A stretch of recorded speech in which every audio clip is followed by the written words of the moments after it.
बिस्मिल्लाहिर्रहमानिर्रहीम। आज हम chapter 12 electrostatics lecture number 8 topic हमारा electric flux through a surface enclosing a charge. कोई भी चार्ज किसी सरफेस में है तो उसमें से हम किस तरह से उसका इलेक्ट्रिक फ्लक्स कैलकुलेट कर सकते हैं। और यहाँ पे जो हमारे पास सरफेस है वो एक स्फेरिकल सरफेस होगी।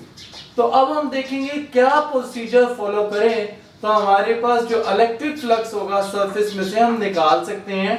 और इसका रिजल्ट क्या होगा, इसका रिजल्ट बहुत अहमियत का हामिल है हमारे लिए। तो हमारे पास एक स्फीयर बनाया और स्फीयर के सेंटर पे हमने एक पॉजिटिव चार्ज प्लेस कर दिया। अब जो पॉजिटिव चार्ज है इसकी जो इलेक्ट्रिक फील्ड लाइंस हैं वो रेडियली आउटवर्ड है, रेडियली आउटवर्ड इलेक्ट्रिक फील्ड है। अब सपोज करते हैं, हम इसको पढ़ते भी चले जाते हैं। Suppose a positive point charge Q is placed at the center of spherical surface of radius r। इस स्फीयर का जो रेडियस है वो हमारे पास क्या है, स्मॉल r है, एज शोन इन फिगर, जो हमें फिगर नजर भी आ रही है। अब हम देखते हैं कि यहां ये जो हम स्टेप करें इसकी क्या बेस है, इसकी एक्सप्लेनेशन पे हम चलते हैं। तो हमें पता है जब हम इलेक्ट्रिक फ्लक्स निकालते हैं तो इलेक्ट्रिक फ्लक्स की एक लिमिटेशन है कि वो सिर्फ और सिर्फ इलेक्ट्रिक फ्लक्स सिर्फ फ्लैट सरफेस से निकलता है। ये हमारे पास कोई फ्लैट सरफेस नहीं है, ये हमारे पास एक कर्व्ड सरफेस है। जब ये कर्व्ड सरफेस होगी तो हम इसमें से इलेक्ट्रिक फ्लक्स कैलकुलेट नहीं कर सकते। तो फिर हम क्या करेंगे, फिर हम करते ये हैं कि हम इसकी सरफेस को हम पैचेस पे डिवाइड कर लेते हैं, स्मॉल पैचेस में डिवाइड कर लेते हैं। इतने स्मॉल पैचेस में डिवाइड करते हैं कि ऑलमोस्ट इसकी जो सरफेस है वो फ्लैट हो जाए। जब वो फ्लैट होगी हम इजीली इलेक्ट्रिक फ्लक्स कैलकुलेट कर सकते हैं। तो हम क्या करते हैं, उसको हमने स्मॉल वेक्टर एरियाज में पैचेस में जब डिवाइड किया तो हर पैच का जो वेक्टर एरिया था वो स्मॉल डेल्टा ए आ गया। जो हर पैच पे वो क्या है, परपेंडिकुलर है। जो हर पैच पे ये अगर लेट्स सपोज 1 है, ये सेकंड पैच है, ये थर्ड है, ये फोर्थ है, इसी तरह सोन हम n पैचेस में डिवाइड करते हैं। तो हर पैच का जो वेक्टर एरिया होगा वो डेल्टा ए होगा। तो हमारे पास सोन delta A1, delta A2, delta A3 and सोन delta AN are vector areas of infinitesimal small pieces as of the surface। तो हर सरफेस का वेक्टर एरिया हमने शो कर दिया इन एरोहेड से। अब उसके बाद हमारे पास इलेक्ट्रिक इंटेंसिटी आती है E1, E2 जो हर वेक्टर एरिया से पास हो रही है।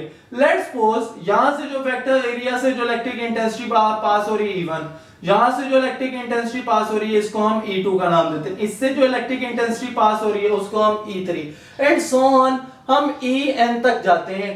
कितने हमारे पास पैचेस थे, n पैचेस थे, तो हमारे पास जो इलेक्ट्रिक इंटेंसिटी भी पास हो रही है वो En तक जाएगी।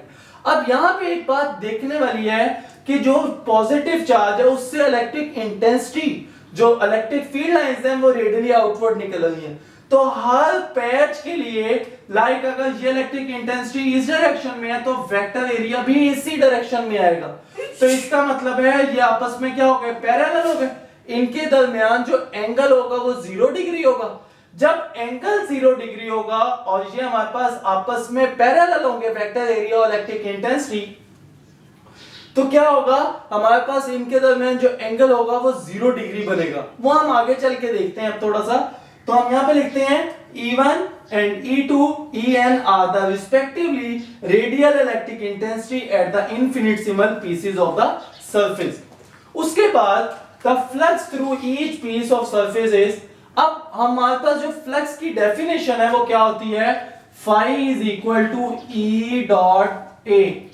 अब यहां पे क्या होगा, E1 डॉट डेल्टा E1, यहां पे हम डेल्टा भी पुट करते चले जाएंगे, E2 dot delta E2 and so on कहां तक जाएगा, En डॉट डेल्टा AN तक जाएगा। डॉट प्रोडक्ट है, हमने वो डॉट प्रोडक्ट ली। उसके बाद total flux through the spherical surfaces, हमारे पास जो टोटल हमारे पास जो फ्लक्स आएगा वो हम हर पैच का जो फ्लक्स होगा वो ऐड करते चले जाएंगे। जब हम ऐड करेंगे E1 dot delta E1 plus E2 delta A2 plus E3 dot delta E3 and so on En dot delta AN, उसके बाद हम क्या करेंगे, डॉट प्रोडक्ट की डेफिनेशन ओपन करेंगे और जब इसको ओपन करते हैं तो मैग्नीट्यूड आ जाएगी E1 डेल्टा A1 cos 0। अब ये cos 0 क्यों आया, क्योंकि जो भी पैच था ये लेट्स सपोज वेक्टर एरिया आ गया A2, इससे इस वेक्टर एरिया का और इलेक्ट्रिक इंटेंसिटी आपस में क्या है, पैरेलल है।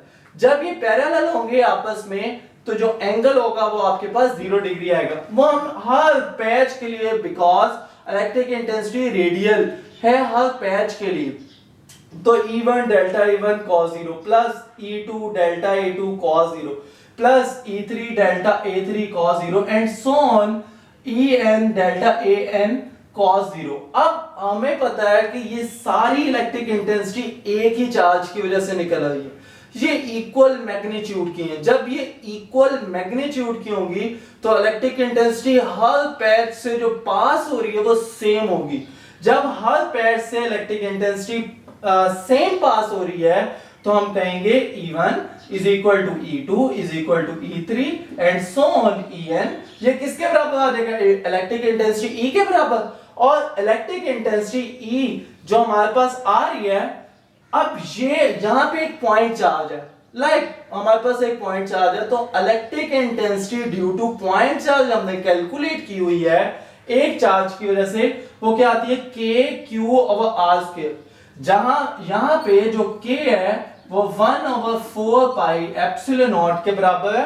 अगर हम एंड पे जाके ये वैल्यू इंसर्ट कर देंगे, अब यहां पे हम क्या करते हैं, इस इक्वेशन को मॉडिफाई करते हैं और ये वाली जो इक्वेशन यहां पे आती है, अब देखें E1 की जगह भी E आ गया, E2 की जगह भी E आ गया, E3 की जगह भी E आ गया, En की जगह भी E आ जाएगा।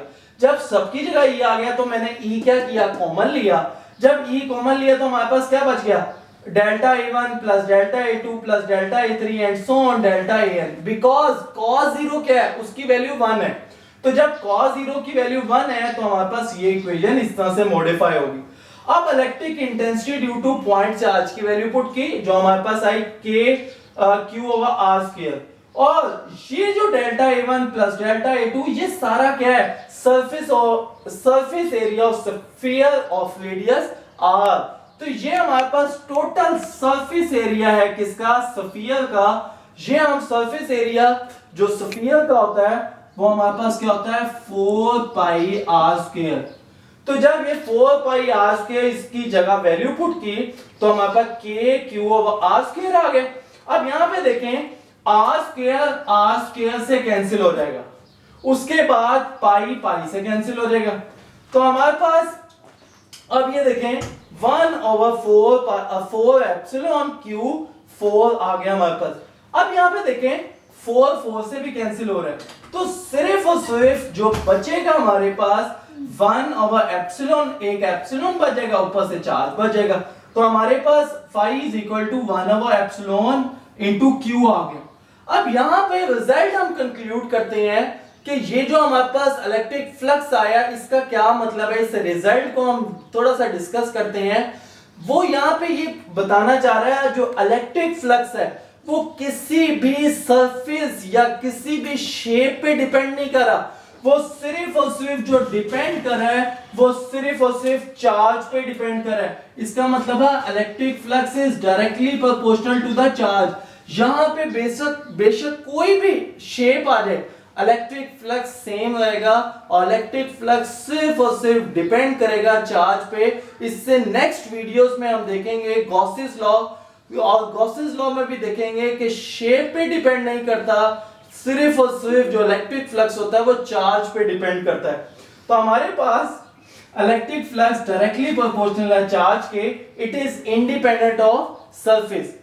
अब यहां पे कोई एक एमसीक्यू सेट कर लेता है कि अगर हमारे पास स्क्वायर है या रेक्टेंगल है तो हमारे पास फ्लक्स, इलेक्ट्रिक फ्लक्स क्या होगा, तो हमारे पास इलेक्ट्रिक फ्लक्स सिर्फ और सिर्फ डिपेंड करेगा चार्ज। आपने चार्ज देखना है, आपने शेप नहीं देखनी। It doesn't depend upon shape, shape पे डिपेंड नहीं करता।